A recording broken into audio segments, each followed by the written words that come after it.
Bienvenue, imprudent mortel. Il y a 15 jours, j'avais évoqué avec vous l'histoire de la table bancale. Une majorité la voyait vraie sur Instagram, c'est-à-dire 66%. Au contraire, donc là les résultats sont inversés. Sur YouTube, la majorité des gens la voyaient fausse. Eh bien cette fois-ci, c'est YouTube qui a eu raison, car cette histoire est fausse. Et c'est là une grande différence dans mes habitudes, il ne s'agit pas d'une légende urbaine, mais d'une creepypasta.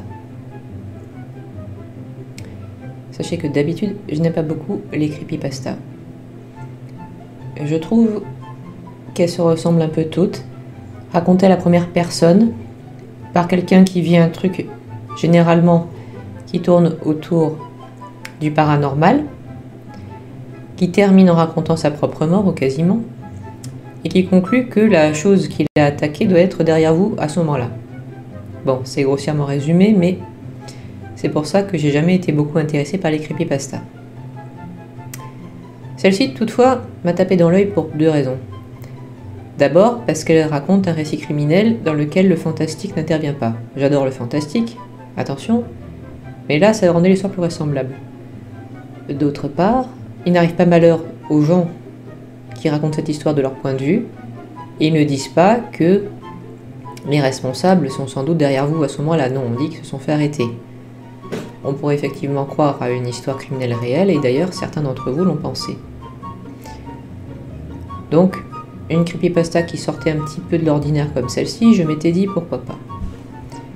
À l'origine, j'étais vraiment persuadée de l'avoir lu sur un site spécialisé qui s'appelle horrorscaryweb.com, à leur rubrique creepypasta justement. Le problème, c'est que je n'y ai pas vu. L'autre endroit possible était peut-être le site Main Shadow, mais je ne l'y ai plus vu non plus. Le seul endroit où je sois tombée donc sur la dite histoire, c'est jeuxvideo.com. Et je vous le jure, d'habitude, je ne traîne jamais mes guêtres là-bas. C'est impossible que ce soit là que je l'ai lu. Surtout que la version était plus courte que celle que j'avais en souvenir. Donc je ne sais pas trop. En théorie, elle était sur horrorscaryweb.com, mais elle a dû être effacée. Donc bravo à ceux qui ont compris, et voyons si vous devinerez la vérité derrière celle-ci. Il s'agit de l'histoire dite de la statue de clown. Une histoire de babysitting, j'en ai déjà rapporté quelques-unes. Deux jeunes parents ont déjà couché leur fille et attendent une babysitter.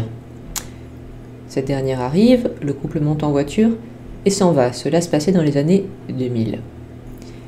Sur le chemin, ils réalisent qu'ils ont oublié de programmer l'enregistrement d'un match à la télévision. Donc ils appellent la babysitter pour lui demander de s'en charger. Et oui, année 2000, il fallait recourir à un magnétoscope. La jeune fille leur répond que c'est fait, et tant qu'ils l'ont en ligne, les jeunes parents lui demandent si tout va bien. Oui, leur dit la babysitter. Sauf que j'ai dû couvrir la statue de clown de votre salon avec une nappe. Elle est très laide, elle me fait peur. Je me vois pas regarder la télé à côté de ce machin-là. La mère de famille demande alors à cette jeune fille de se lever, sans courir, de sortir de la pièce du côté opposé à la fameuse statue, de sortir de la maison, puis de foncer tout droit chez des amis à eux, qui habitent à l'autre bout de la rue, et que la babysitter fait aussitôt sans discuter parce qu'elle sent que quelque chose ne va pas au ton de la mère. Et ce qui ne va pas, c'est que ce couple est lui aussi très coulrophobe.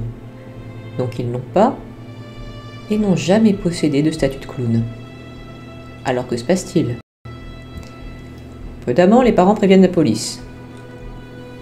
Puis ils retournent directement chez eux. Ils arrivent juste après la maréchaussée. Ils voient des agents emmener, menottés, un homme déguisé en clown.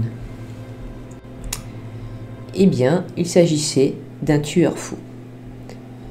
Fort heureusement, les enfants ne l'intéressaient pas, donc, contrairement au récit des appels de l'intérieur, la fille du couple n'a rien. Mais l'objectif de cet homme, c'était d'effrayer la babysitter en reprenant vie brusquement au cours de la soirée.